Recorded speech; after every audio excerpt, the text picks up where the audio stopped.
Sa pagpapatuloy ng recap, at bago ang lahat noong oras ng biglaan na pag-alis ni Sojin parang pinagsakluban ng langit at lupa ang Ginoo na ito noong mga panahon na iyon. Bagamat hawak na niya ang mga katibayan na talagang seryoso na umalis na ang kanyang kasama sa pagbabakasyon ay hindi pa rin ito inalis ang posibilidad na maaaring bumalik. Sa oras ng kanyang pag-iisa madalas niyang maisip ang kanilang mga ginagawa ng magkasama tulad ng sabay kung kumain at sabay din kung maburat, sa loob ng isang linggo ng kanyang tiyaga sa paghihintay.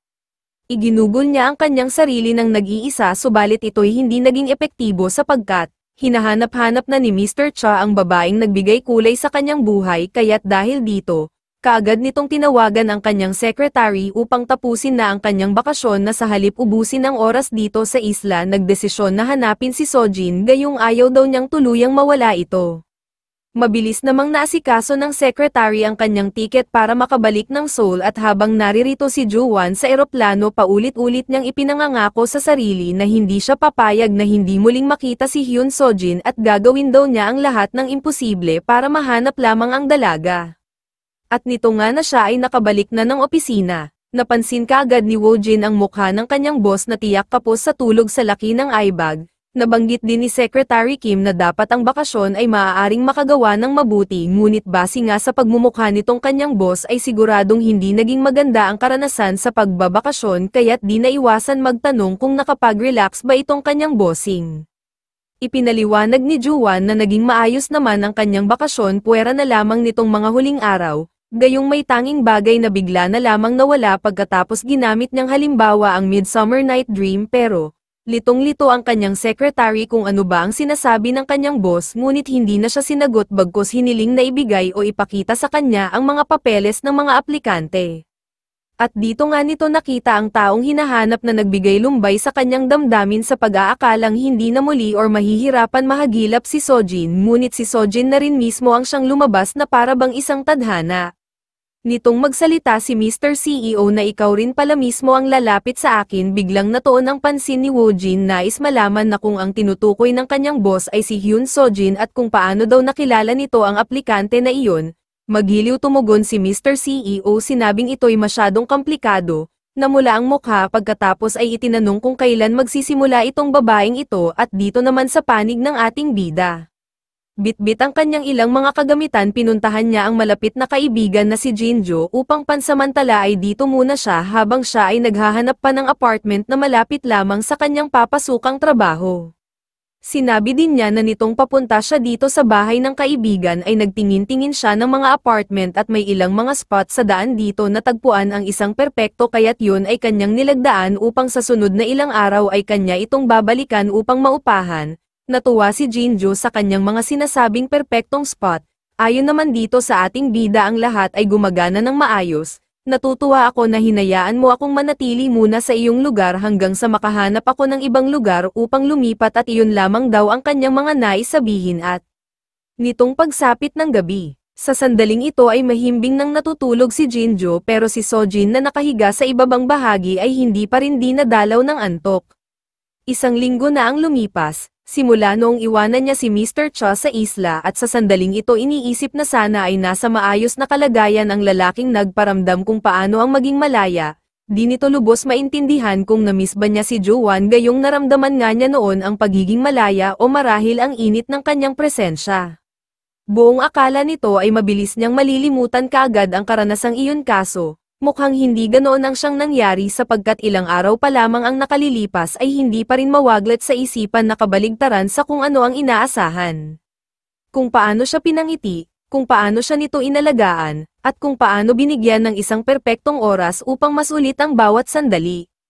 Bagaman buong akala nito na ang lahat ng iyon ay magiging isang mabuting alaala na lamang at ngayon dito sa kasalukuyan ay magiging walang laman, sa pag-iisip na magiging blanko na muli ni hindi na umaasa na makikita pang muli ang lalaking minsan ay nagbukas ng harang at nagdulot sigla sa ating dalagita. Sa ngayon, marahil wala na daw siyang choice kundi hayaan na lamang iyon at bumalik sa dating kinagawian na muling ikulong ang sarili sa kalungkutan at kinabukasan. Nakipag-meet up siya sa mga dating katrabaho nagkita-kita sila sa isang restaurant at dito nga ay humingi siya ng paumanhin noong mga oras na basta na lamang umalis at hindi nagawa ang makapagpaalam.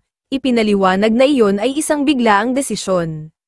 Ngunit hindi bababa sa pagkakaroon ng pagkakataon na magkasama-sama sila dito habang kumakain. Wika ng babaeng nakaitim na damit na isang manager ay sinabing sa ginawang ito ni Sojin nagparamdam sa kanila ng mas mahinahon na kaiganhawahan at nagpapasalamat talaga daw siya dito sa ginawa niyang formal na pakikipagkita. Ngunit dahil sa nabanggit ng manager na sila'y nag-alala noong oras na basta na lamang mawala si Sojin nang walang anong bakas, nagpaabot ng pasasalamat ang ating bida. Pero sinabihan niya ang mga babae na walang dapat ipag-alala dahil siya ay maayos kaya't walang dapat ika-worries ang kahit sino. Tama si manager, kami ay labis nag-alala at nalungkot nang ikaw ay umalis, wika naman ng babaeng naka-white t-shirt. Napansin rin ng babaeng nasa kanyang tabi na tila tama lamang na umalis daw si Sojin doon sa kanilang trabaho dahil kumpara noon ay di hamak na mas mukhang masaya na daw ito ngayon. Ang tugon niya dito ay marahil kaya ganon gayong nakakuha lang siya ng pahinga kaya't ngayon ay hindi na mukhang haggard. At makalipas ang halos isang oras, natapos na sila sa kanilang pagkain ng magkakasama humingi ng paumanhin ang nakayelo na babae gayong sa katunayan daw ay mayroon sila na dapat maliit na regalo na ibibigay ang problema ay nakalimutan niya iyon, pabulong nagsalita ang manager na kung bakit naman iyon ay nakaligtaan pang dalhin. Kaya't ang nakayelo na babae ay humiling ng ilang sandali para iyon ay kanyang kunin, bagaman wala na sanang plano na tanggapin pa ni Sojin ang binabanggit niya regalo dahil ang makasama ang mga kababaihang ito ay sapat na. Ngunit matapos niyang magsalita ay mabilis nagsetakbo ang tatlo niyang dating katrabaho, hindi pumayag ang tatlo na hindi maibigay ang munting handog na sinasabi, humiling ng ilang saglit at mangyari maghintay muna daw sa kanilang pagbabalik. Sa pangyayari na ito ay mas naging magaan ang saloobin ni Sojin dahil na rin sa mabuting pakikitungo ng mga tao sa paligid, ngunit, nakita naman siya ng kanyang ex-boyfriend. Nitong magsalita na si Hyun-jae binigkas ang buong pangalan ng ating dalagita ay biglang nang lamig ang buong katawan nito matapos mabatid kung sino ang tumatawag mula sa kanyang likuran.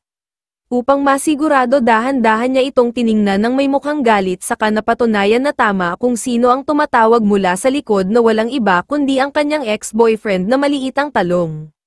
Pasindak nagsalita si Hyun-jae na bakit kuno hindi man lamang sinagot ang kanyang mga tawag, at di umano siya daw ay labis nag-aalala kung ano na ang nangyari kay Sojin matapos hindi makita ng higit isang linggo ni balita ay wala daw siyang natatanggap. Gayunman, hindi nagpasindak ang dalaga bagkus sa unang pagkakataon ay nagawa na nitong harapin ng buong kumpiyansa ang dating kasintahan, marahas nagsalita na bakit nag-aalala pa tungkol sa kanyang ngayon sapagkat inalisan na niya ito ng karapatan na makipag-ugnay pa muli. By the way, noong sandaling biglain siya ni Hyun-jae, ilang beses na sinubukan ni Sojin na kausapin ang talong guest para alamin kung bakit bigla isang araw ay mayroon ng instant fiancé. Ngunit patuloy lamang siyang iniiwasan hanggang sa magpunta na nga siya ng Jeju Island at pinutol muna ang lahat ng ugnayan sa kahit sino maliban sa kanyang best friend Jinju. Naalala niya ang mga natanggap noon na mga mensahe at dahil dito nais niyang malaman kung bakit ngayon ay nagkukumahog na makipag-usap. Sa hindi inaasahang sasabihin ng ex-boyfriend na di umano noong oras na iyon ay mayroon daw siyang dahilan kung bakit bigla isang araw ay nagkaroon siya ng mapapangasawa. Kahit walang kwenta ang paliwanag ni Hyun-jae, mas minaraapat na sagutin ito ni Sojin kahit pa ba lang, pero may laman ang bawat binitawang salita na kung gayon bilang kapareha ibig ba daw sabihin ay wala na siyang karapatan. Matapos ang lahat mahinahon nagtanong na bakit nga ba iyon ay ginawa ni Hyun-jae nang basta na lamang ni hindi man lamang nakipag-usap bago magdesisyon. Malinaw pa sa sikat ng araw ang intensyon ni Hyun-jae na nais man lamang ng kapwa at mapaikot ang ulo ng ating bida. Sa pag-aakala na gaya pa rin siya noon, ang nakakatawa pa dito kahit harap-harapan at personal na saksihan ni Sojin kung paano walang habas ibinunyag ng talongges ang bagong kasintahan. Abay, ang gusto pa nitong mangyari ngayon, huwag daw sila o hindi na kailangan sila maghiwalay ni Sojin gayong wala daw itong plano na gawin iyon. Walang kahihiyan nitong binanggit ang mahigpit na pagtutol sa breakup na para bang lumalabas na siya pa itong dehado, gayong may fiancé na nga ay ayaw pa din bitawan ang niloko na girlfriend. Gayunpaman, dahil sa ayaw ni Sojin pumayag sa binabalak ni Hyun-jae sa matindi niyang pagtutol dito, mahigpit siyang hinawakan sa balikat at sinabi ng talongges na ito'y dapat muna nilang pag-isipan sa praktikal na paraan. Nagpumiglas ang ating bida, kasabay nito ay sinabi niyang wala siya sa mood na maglaro ng lahat ng binanggit ni Hyun-jae, Muli din niya ipinaalala ang tungkol sa kasalang magaganap kay Han Sarang at nang gagalaitin nitong itinanong kung bakit ayaw pang makipaghiwalay ang siraulo na boyfriend sapagkat may engagement na siya pa nga din ang nag-asikaso. Pagkatapos bandang huli malalaman na ang kanyang kasintahan pala ang ikakasal sa anak ng kanyang boss. Habang galit na galit si Sojin sa kabila naman ay humingi ng paumanhin si Hyunjae sa pagkilos ng bastos, binanggit din nito na naiintindihan daw niya ang kanyang ginawang iyon sa ganitong paraan at kung maaari daw ay huminahon muna siya, subalit naantala na dito ang kanilang pag-uusap nang bumalik ang babaeng nakadilaw bitbit ang sinasabing handog. Humingi din ang babae ng dispensa sa paghihintay, magiliw ipinaliwanag na wala lang naman ito kundi nais lamang magpasalamat sa lahat-lahat na itinuro ni Sojin noong panahong nagsisimula pa lamang sa trabaho ang babae. Bagaman wala lang naman iyon sa ating bida, gayong masaya siyang nakatulong kahit paano, kahit masahol ibinalik niya ang pasasalamat bilang respeto. Hindi na din nagtagal ang babae matapos maibigay ang handog, ngunit humiling na sana kahit minsan ay muli silang magkita at maayos naman siyang sinang-ayunan ni Sojin. Ipinangako na muli silang magkakasama-sama. Nitong wala na ang babaeng nagbigay ng regalo, sandaling nagkaroon ng kaunting katahimikan sa panig nila Sojin at Hyunjae. Maya-maya ay nagsalita na ang talong guest kung saan ay nais linawin kung bakit ayaw niyang makipaghiwalay. Tahimik lamang nakinig ang bida habang patuloy sa pagpapaliwanag si Hyunjae na di umano ay wala daw siyang plano, hindi talaga niya papakasalan ang kahit sino. Iyon ay binabalak pa lamang, ngunit sa ngayon ito ay wala pang kasiguraduhan at ang mga bagay ay maaaring magbago sa anumang oras. Buong akala ni Hyunjae ay mapapaikot pa ng kanyang mga salita, subalit hindi ganon ang siyang nangyari kundi napatunayan ni Sojin na tama nga si Jinjo na isang baliw si Hyunjae at mas mainam na hindi na daw sila magkita. Laking gulat ng talong guest sa matapang na pahayag na iyon upang tapusin na dito ang kanilang relasyon at kahit ang ugnayan ng siraulo ay gagamit na sana ng puwersa, subalit dumating ang kanyang fiancé. Kahit hindi nakikita ni Sarang ang pagmumukha ng kanyang fiancé, tila ba nakakutob ang batang babae na tensyonado ang pakikipag-usap nito sa isang babae dahil hindi pa nito napagtatanto kung sino ba ang kasalukuyang kausap ng kanyang boyfriend. Nang malaman nito na si Sojin pala ang kakwentuhan ng kanyang opa, habang si Hyunjae naman ay hindi naging masaya nang dumating si Sarang, na magiliw nagsalita na akala daw niya ay pumasok na ito sa loob pero narito pa pala sa labas. Nabigla din ito nang makita si Sojin na tinawag niya sa pangalang Secretary Hyun, sabay itinanong kung okay lang daw ba ang lahat sa pagitan ng dalawa, gayong parang mabigat ang nagiging pag-uusap kanina. Hindi ipinahalata ng ating bida ang buong katotohanan, bagkus ipinagbigay alam na ang lahat ay maayos, ngunit malungkot nagtanong si Sarang na kung totoo na umalis na siya doon sa kumpanya ng kanilang pamilya. Matapos niyang matanggap ang tugon ni Sojin na, iyon ay totoo, madamdamin sinabi ni Sarang na kaiya-hiya, gayong nagtrabaho ka sa aking ama ng mahabang panahon. Sinagot lamang siya ni Sojin na ganun daw talaga ang buhay kung saan ay walang permanente. Sa sandaling matapos ang dalawa sa pag-uusap ay yamakap na si Sarang sa bisig ng kanyang fiancé, at dito'y inanyayahan siya na huwag mawawala sa oras ng kasal nila nitong kanyang opa. Gusto pa sana ni Sarang na maglaan pa ng oras si Sojin para sila'y makapag-usap, gayong hindi niya batid kung ano ang namamagitan sa kanyang opa at ng kanyang secretary Hyun. Sa kabila naman ay nagpanggap na lamang si Sojin na mayroon pa siyang ibang gagawin, kaya't kailangan na din niyang umalis. Sa pahayag niyang ito ay mabilis pumayag si Han Sarang. Mabigat ang bawat hakbang habang papalayo, binigyan rin ni Sojin ng isang pahiwatig na dapat ay pag-isipang mabuti kung tama ba ang piniling lalaki. At ito namang si Sarang bigla na curious, mahinang nagtanong na may Jin rin ang pangalan ng dating kalihim ng kanyang ama. Sa sumunod na ilang araw, nakahanap na si Sojin ng kondo at dito nga ay kaagad niyang inasikaso ang paglilipat bahay. Ang bawat gamit ay inilagay sa malalaking kahon. Ang bawat kahon na ito'y matyaga niyang binuhat, bakas ang hirap ng ganitong gawain, gayunpaman, sa tulong ng kanyang kaibigan na si Miss Jin at isang lalaki, mas magiging magaan ang trabaho ng pag-aayos ng lahat ng gamit. Habang patuloy niyang iniisa-isa ang bawat box, pumasok dito si Jinjo, bitbit ang isang halaman. Nagpaabot din ng pagbati para sa pagkakaroon ng sariling kondo ang kaibigan. Pansamantala ay tumigil muna si Sojin sa kanyang ginagawa para salubungin ang kanyang kaibigan. Sandali silang nag-usap ng masaya, sa kasabay nito dumating na din ang lalaking tutulong na isa sa junior ni Sojin. Malugod nagsalita ang lalaki na may pangalang Chanwo, sinabihan ng ating dalaga na Nuna, congrats sa iyong pagkakaroon ng sariling bahay. Masaya si Sojin na muling makita si Chanwo ngunit may pagmamalaki na binanggit ng kanyang kaibigan na syempre isinama niya ang lalaki upang makatulong.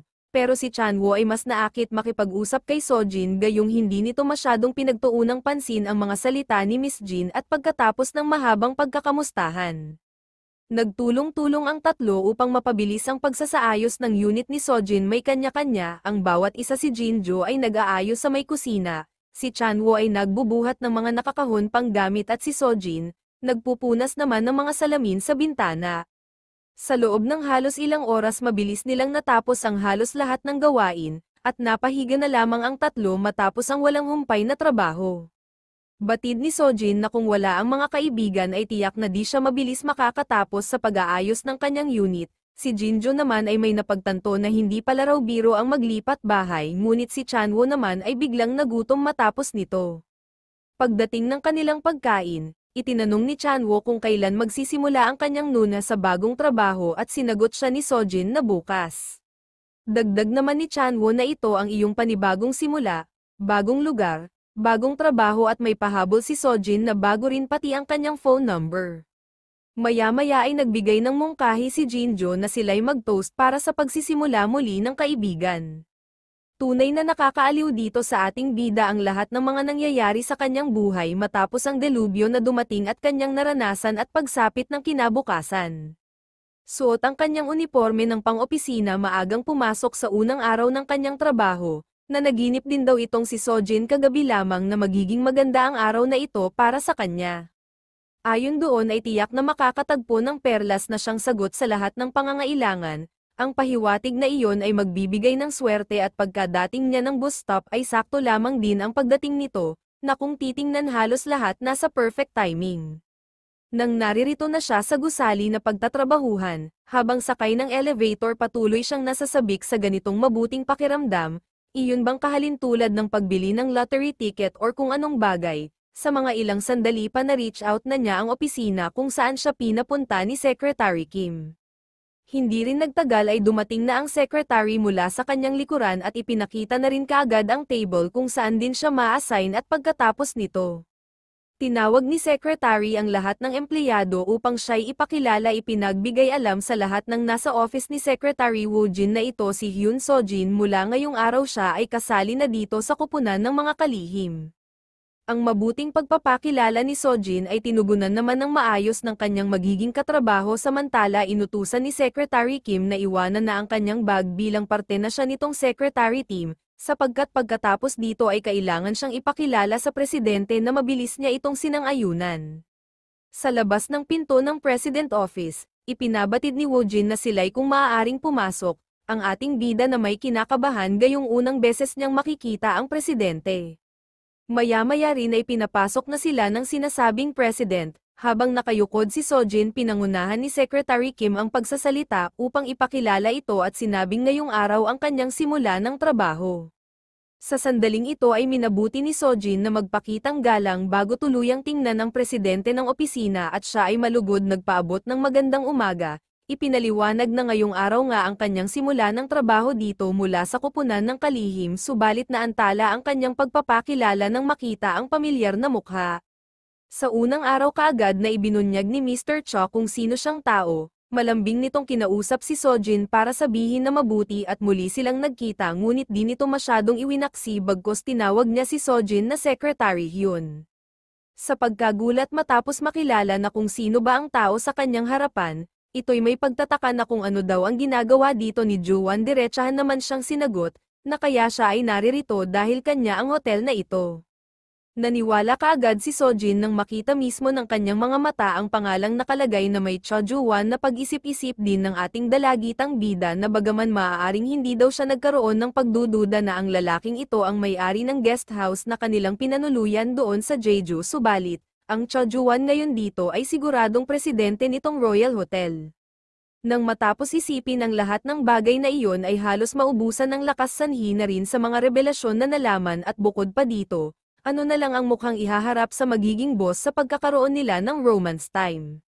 Mabilis kumilos si Woojin nang mapansin na animoy matutumba ang bagong secretary, ngunit sa ginawa niyang pag-alalay na ito ay hindi nagustuhan ng kanyang boss, at mukhang nagselos. Gayong kahit may pakiusap pero bakas sa pagmumukha na ito'y nagagalit, sinabi ni Mr. CEO na bitawan niya daw si Sojin at agad-agad niyang pinalalabas si Secretary Kim.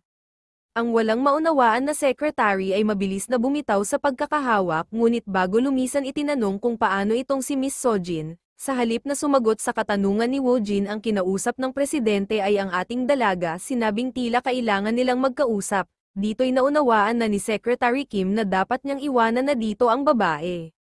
Sa hiling na pag-uusap ay pumayag siya dito at makalipas ang ilang saglit, muli na nga ay nagkaroon ng pagkakataon mag-usap ang dalawa matapos ang mahigit isang linggo. Binigyan ni Mr. Cho si Sojin ng tsaa at idinagdag na pwede rin dito sa trabaho ang magkape at matapos makainom ng tsaa, ang unang tanong niya sa CEO kung sabay ba daw niyang pinapatakbo ang Sky Pension at itong hotel. Inamin ni Mr. Cho na ang guest house ay labas na sa kanyang trabaho, ngunit binilingan niya ang lupa na iyon matapos magsara. Wika pa niya na at Sojin, napunta ka rito dahil nagkaroon ka ng maling impormasyon at natapos na tumakbo sa akin. Sa kabila naman ay hindi nagustuhan ng dalaga ang kanyang mga narinig na pag-aakusa ng pagtakas, at matapang tumugon na kung siya daw ba ay niloloko. Sa sandaling ito ay humingi si Juwan ng paumanhin sa nagawa niyang panlilinlang, ngunit kung nagkaroon lamang daw sila ng sapat na oras ay tiyak na makapagbibigay siya ng tamang paliwanag, ngunit sa kasamaang palad ay basta na lamang raw umalis si Sojin ni hindi man lang siya binigyan ng pagkakataon. Magsasalita sana siya, subalit naantala ito nang magtanong si Juwan na kung ang plano niya ay hindi na muling magpakita kahit kailan, bagkus daw ay nag-iwan lamang ng isang liham at ilang pera, pero hindi man lang nag-iwan ng kahit anong contact information.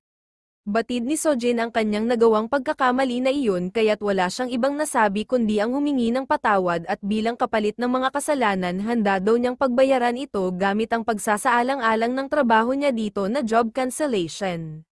Ngunit dahil din sa kanyang duwag na pahayag ay sinabihan siya ni Juwan na tulad rin ito ng muling pagtakas kung gayon ang magiging pagpapasya. Dagdag pa niya na sa palagay ko ay talagang nais mo lamang na panatilihin ang ating oras na bilang magkasama lamang, bukod doon ay wala nang iba kaysa sa isang kaaya-ayang memorya natin mula sa nakaraan na iyon, at tunay na wala ka talagang plano na matapos doon ay hindi ka na muling magpapakita. Kung iyan talaga ang iyong nais, sige gawin mo ang gusto mo.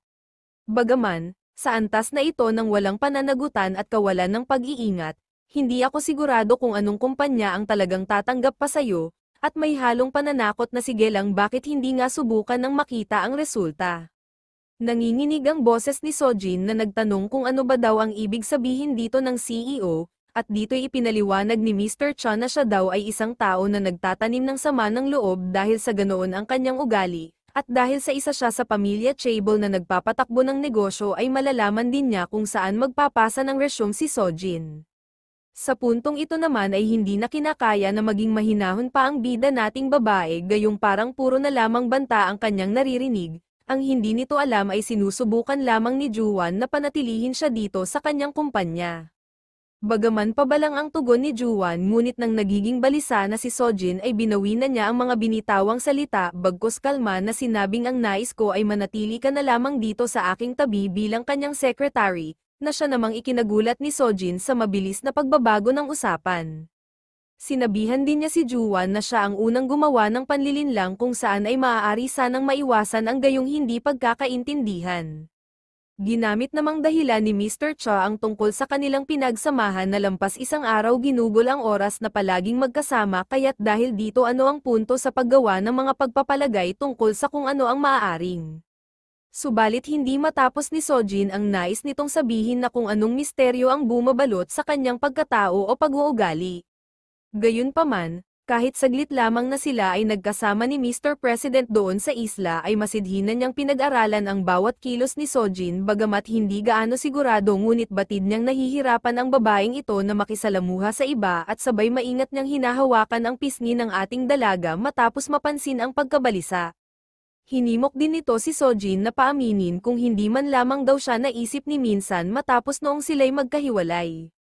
Ngunit hindi muna nagbigay pahayag ang dalaga sa dami ng kanyang mga iniisip na sinubukan daw niyang ilibing ang nakaraan at kumbinsihin ang kanyang sarili sa panibagong paninimula sa buhay ngunit, humantong pa rin sa pagiging isang hangal pero sinasabing ang walang muwang na si Hyun Sojin ay mukhang ipanganak muli sa isang bagong Sojin. Hindi siya sigurado ngunit marahil daw ang kanyang bagong simula ay magsisimula sa kamay nitong si Mr. President, at kung magagawa daw ba niyang magpanggap sa harapan o ito'y bahagi na lamang ng kanyang nakaraan. Sa sandaling makapag-isip-isip kung ano ang nararapat gawin ipinabatid niya at para na din magsimula ng panibago, marahan niyang inaalis ang kamay ni Juwan gayong nais bumalik sa pagiging estranghero. Nalilito, at walang maintindihan ang CEO sa sinasabing babalik sa pagiging estranghero ngunit nagbaw na si Sojin para umpisahan na ang muling pagpapakilala. Sinimulan niya sa mga basic at magalang bilang isang salary girl binanggit ang kanyang buong pangalan, nangamusta, sapagkat ito daw ang kanilang unang pagkikita. Ipinangako ang kanyang mga pwedeng gawin upang makatulong bilang isang salary girl. Natatawa na lamang si Juwan sa mga ginagawa ng dalaga tinatanong na kung ibig bang sabihin nito ay ngayon lamang sila unang nagkita, kung talaga bang dapat seryoso na hindi pa sila kailanman nagkikita ni Secretary Hyun. Sagot ni Sojin dito ay hindi pa daw kahit minsan gayong ngayon pa lamang ang unang pagkakataon na sila'y nagkakilala. Maya-maya ay tumayo na si Mr. President na kanya naman bahagyang ikinabigla gayong ito'y patuloy na lumalapit sa kanyang kinatatayuan sapagkat ang mayamang binata ay naisubukin ang kanyang mga paandar. Hindi nga pumayag si Mr. Cho sa kanyang nais na ito ang unang pagkakataon nilang nagkita na paatras na lamang si Sojin at napasabing hindi ito maaari hanggang sa punto na ma-corner na siya sa pader. Tinutuya siya na kung ganito ba daw ang isang estranghero pagkatapos ay inilagay ni Cho Juwan ang kanyang hita sa pagitan ng hita ni Sojin gayong ito daw ang kanyang mga instinct. Idinagdag din niya na ang reaksyon sa iyong presensya tulad ng alam nila na ikaw ay isang perpekto. Ano ang ating magagawa tungkol sa bagay na ito? Walang ibang masabi ang dalaga sa punto na siya ay mock-honor at dahil sa walang ibang maitugon sinikap itulak si Mr. President sabay iginiit na hindi pa rin daw talaga sila magkakilala. Matapos nito ay bilis-bilis siyang tumakas kung wala nang ibang sasabihin ang presidente na may namumuong luha sa mga mata. Nang makalabas ng opisina halos habulin na nito ang kanyang hininga sa tindi ng kaba na naranasan sa loob. Dahil doon rin sa pension house nagsimula ang lahat mabilis niya kinuha ang kanyang phone para sa pagsisiyasat kung tunay na totoo ang sinasabi ni Juwan na ang panuluyan na iyon ay sarado na at kanya itong binili. Nitong subukin niyang buksan muli ang website ay wala na ito sa kanya napagtanto na hindi nagbibiro ang lalaking iyon. Ngunit mabilis nitong itinago ang kanyang phone nang may biglang tumawag sa kanya na si Secretary Kim. Humiling si Secretary Kim ng pribadong pag-uusap habang seryoso ang mukha na nagsasalita ang hiling na iyon ay kanya namang pinahintulutan.